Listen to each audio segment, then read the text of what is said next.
As a man on a mission, I am constantly on the move. My work takes me to different places from all walks of life. In the process of time, I have met many successful people with different backgrounds and with different drives. One thing has been common among them all. Like me, they don't compromise on quality, which is why each day as I leave home to face the world, I drive straight to the one place I know I can refuel for the day because I am assured of quality fuel at an affordable price. No more! Over there, I have a salon. Muchas triple S. Na triple S no yɛ dɛn. Make them tell you. Factor social distance health. Here at Santor, quality is affordable. At Santor Energy, quality is affordable. Clean fuel, friendly service.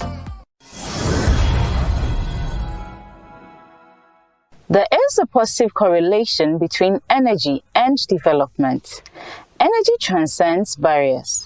It affects all lives, irrespective of gender, age, societal, and cultural barriers. On Energy Quest, we are passionate about everything energy. We demystify it to the understanding of all, promote energy sector businesses and their achievements, and most importantly, we project women in the sector. Welcome to our finale for Season 1. In this episode, we'll discuss the energy sector, Ghana. We will re-emphasize the inspiration for this show and visit the more poignant moments that we've had so far. In addition, we'll discuss the future of the show and finally have a discussion with the Society of Petroleum Engineers, SPE. Energy is quite expensive to produce. So for energy users, we should have the attitude of saving energy. The whole idea is to streamline the market. Yeah. And once that is done, it's important that the consumer, the importer, the manufacturer, and Ghanaians in general can win. What has been the actual impact of price regulation on your members? As far as BDCs are concerned, the positive thing is that they don't have to go to government and be negotiating that. So those who fund BDCs have found a more predictable regime to be able to fund imports or bulk lifting from the refineries. So that's been good. The other thing, the bad side is the margins that is brought. You brought much lower to negative. In fact, in a lot of cases, a lot of negative. You used to be a trader, a lot of negative trades. But like I said, that also creates a problem because we keep kicking the can and robbing Peter to pay Paul. The day the music stops, funding to the sector will significantly deplete, and that would actually affect the sustainability of the entire industry. Completely. For us to be able to sustain the value we deliver to the economy. How important is local content?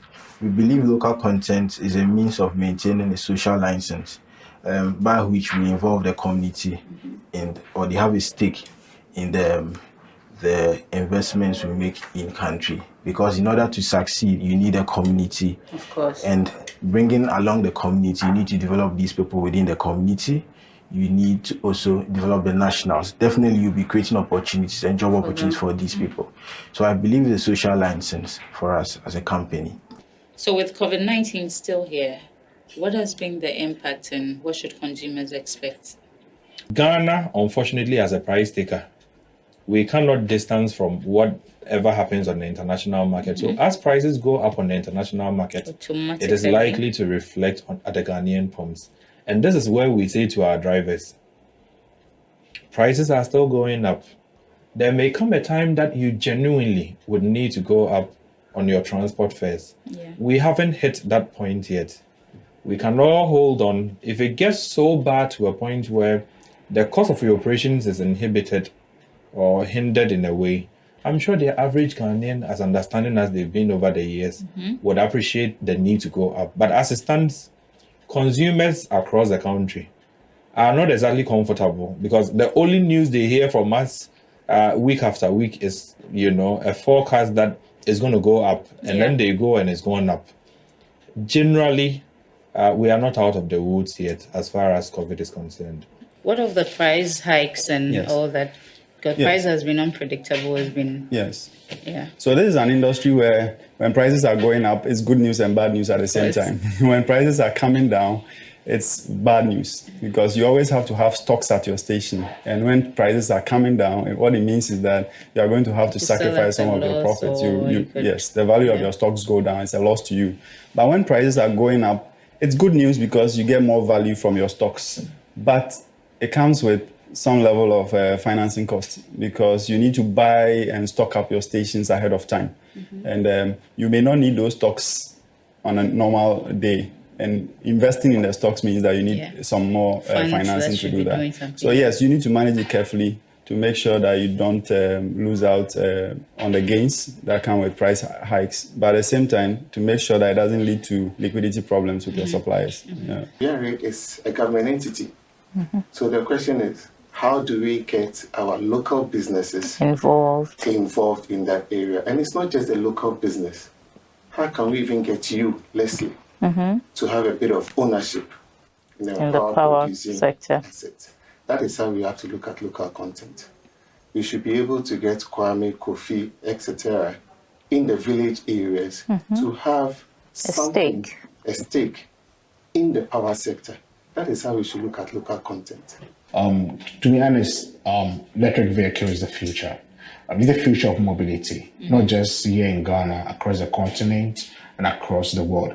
In our part of the world, we are even blessed to have access to renewable energy. And that is a good plus. In Ghana in specific, we currently have a lot of supply compared to demand. So it could fit, all right? So this is the right time for us to do this.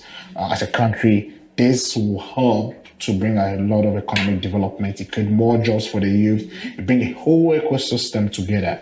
That is what we are trying to push over here, and that is what we are hoping to see as we go forward. Government distributing free LPG stoves and cylinders didn't completely solve the issue. No, not at all. Yeah. Because the fact is, if giving the person the stove, the cylinder, maybe for the first place it will be filled. After that, who does the filling for the person? You don't have the money. That is correct. You see, when you are back here in the urban areas, when you talk about two cities, you may think that it's just a peanut. But if you go back there, it's so much money. So some of them may be interested to use it. But after finishing using it, they can really can't afford it. So they will just dump the cylinder elsewhere. Certain areas, they even use them as chairs. They just put one cylinder here, one cylinder here. They have a wood on it, and they will be sitting on it because they are not interested. That's pathetic. I like the line you started with, that you believe that the resources should be beneficial to all. It ties in quite directly with our shared prosperity agenda, which basically is the belief that we work with government and host communities through responsible oil and gas production, and to ensure that we have community development mostly for our host communities. Okay. So how have you done this? We have support in education. We have support in livelihoods. We have support in enterprise development. These are samples of some of the panels that were produced in this factory, right? And these are actually the 60 durable cell. for 25 so like years. I said, this is 6 by 10. So this 60 cell. We have larger ones which are 72 cell. And this is a 36 cell, which is 6 by 6. Growing up, I used to see my dad fix things in the house, electronic gadgets. And so I was anxious to know what's happening. So I decided to pursue electrical engineering at Sunyani Technical University. And right from there, Solar Taxi gave me the opportunity to be here. And now I'm here assembling electrical vehicles, electrical motorbikes. In the next 5 years, I would like to see myself as one of the biggest female engineers in Ghana, in Africa, and the world.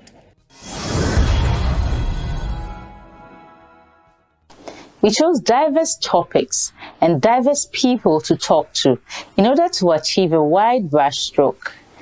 The overall objective was to open up the energy sector for broader participation, to demystify it, and add value, as we always say.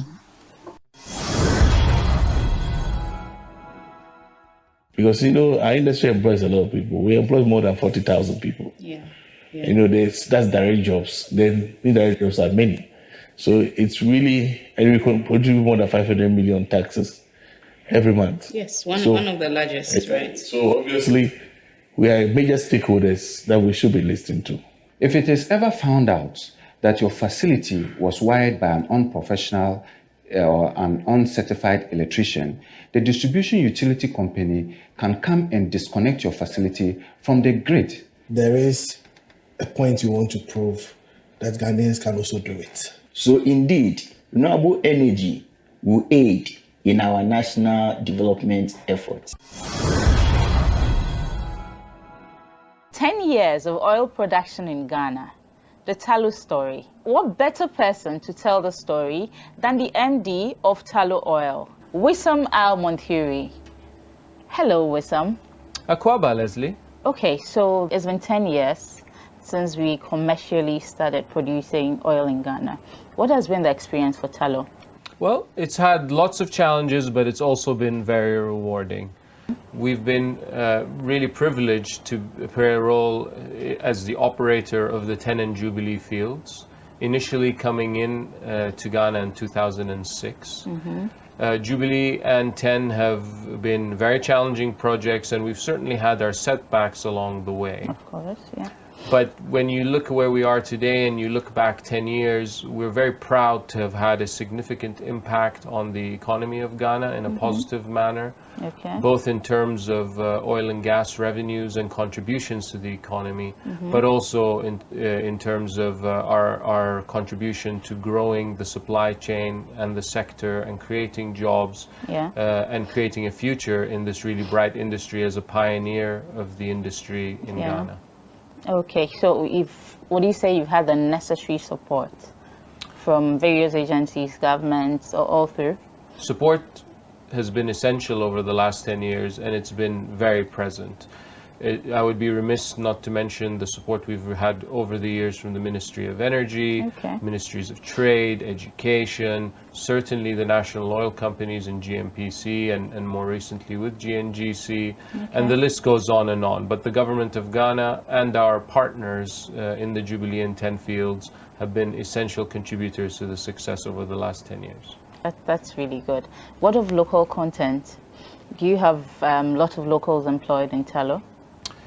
We do, absolutely, Lesley. Local content is, to me and us, not just part of our license to operate, but it's also part of what differentiates us in terms of performance. Over the last 10 years, we've grown our local content, both in terms of our staff and Ghanaian staff participation, as well as through our supply chain.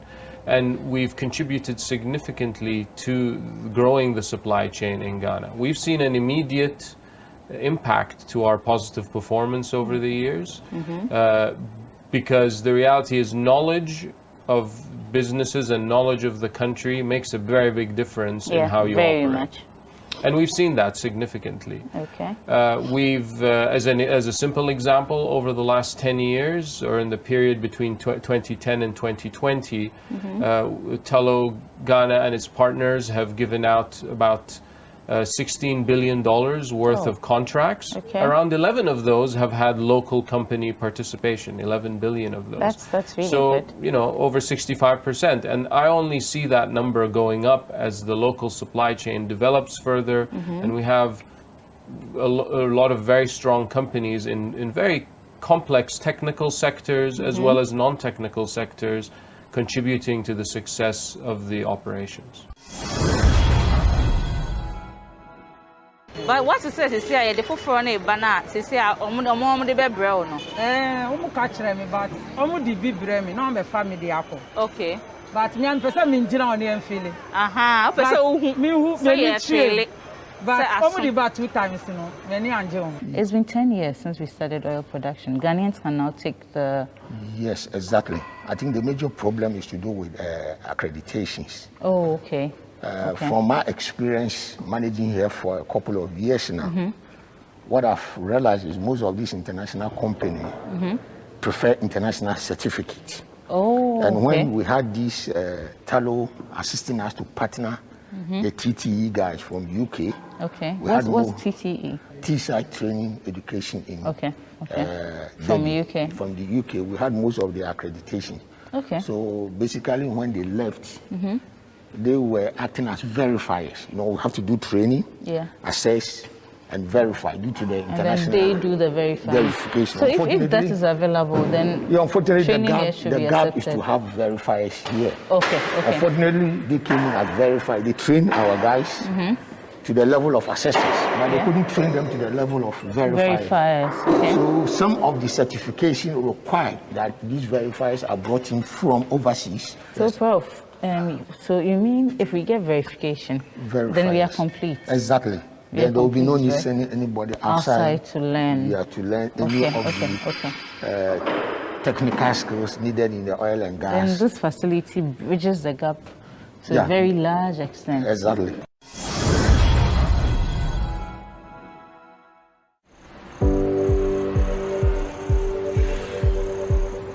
Immediately the product was actually introduced to me, I wanted to get on it, and that was the Gold Check account, guys.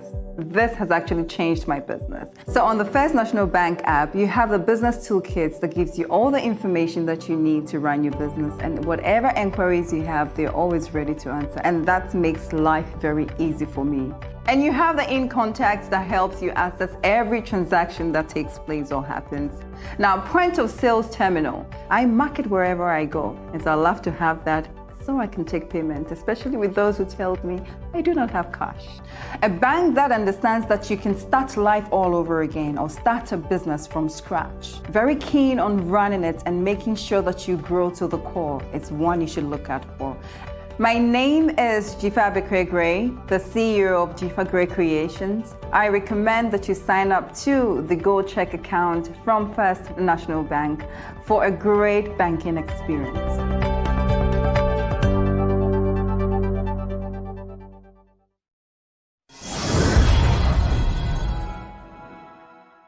Besides the varying topical subject matters discussed, we still had our favorites, our crusade to get more women involved in science, technology, engineering, and mathematics, to be further translated into greater involvement in the energy sector.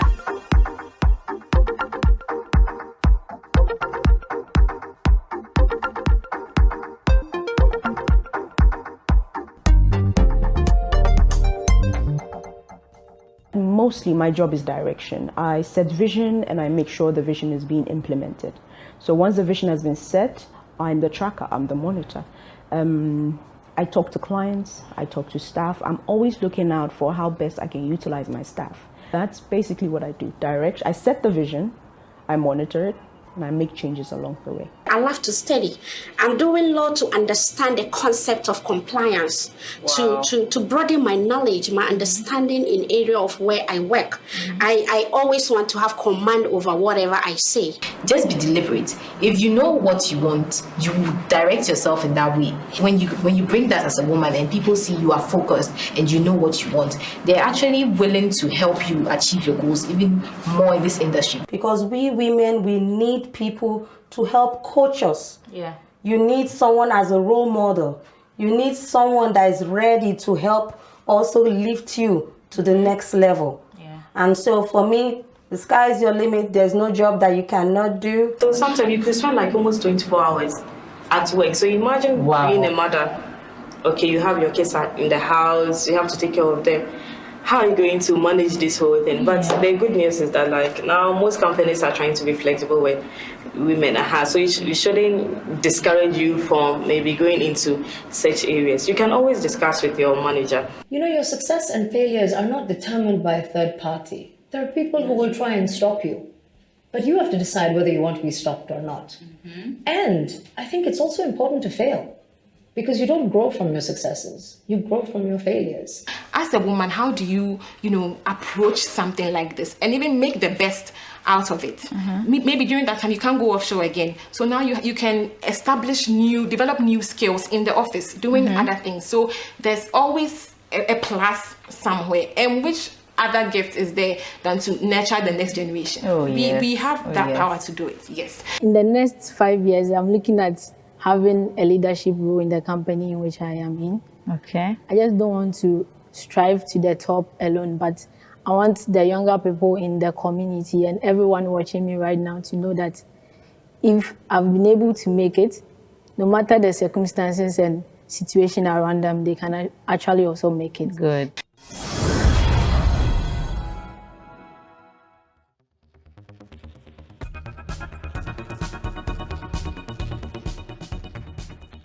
This season has been very enlightening. Now to a special feature. We are hosting the Society of Petroleum Engineers, SPE. Welcome, guys. Thank you. So Celestine, what does SPE do? What's SPE about? So SPE is an acronym standing for Society of Petroleum Engineers. And this is an international not-for-profit organization serving professionals in the oil and gas industry. We provide a platform for knowledge sharing and professional growth. They have a membership of about 90,000 professionals worldwide, covering about 117 countries. And in Africa, we are just about 6 to 8 African countries.